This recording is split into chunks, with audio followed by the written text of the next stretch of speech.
नमस्कार, मी डॉक्टर ज्योती आणि आज आपण समजून घेणार आहोत की किडनी डॅमेज होण्याची 5 मुख्य कारणं कोणती. सगळ्यात पहिलं आहे डायबिटीज. शरीरामध्ये जेव्हा ग्लुकोजचं सिक्रेशन वाढायला लागतं तर जी छोटे ब्लड वेसल्स असतात त्यांच्यामध्ये ब्लॉकेज यायला लागतं. ह्या ब्लॉकेजमुळे ऑर्गनपर्यंत म्हणजेच किडनीपर्यंत व्यवस्थितरित्या ऑक्सिजनचं सप्लाय होत नाही आणि त्यामुळे किडनीमध्ये डॅमेज होतं. सेकंड फॅक्टर आहे आपलं ब्लड प्रेशर. जर खूप जास्त बीपी वाढत असेल तर त्यामुळे किडनीचे जे सेल्स आहेत त्यांच्यामध्ये स्क्लेरोसिस किंवा नेक्रोसिस म्हणजे ते सेल हळूहळू डॅमेज व्हायला लागतात आणि ओव्हरऑल किडनीला डॅमेज करतात.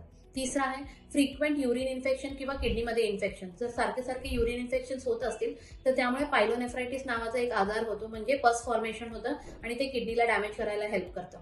चौथं आहे multiple episodes of kidney stone किंवा युरिनरी स्टोन्स झाल्यामुळे किडनीमध्ये इंजरी होऊ शकते आणि त्यामुळे किडनीचं डॅमेज होऊ शकतं.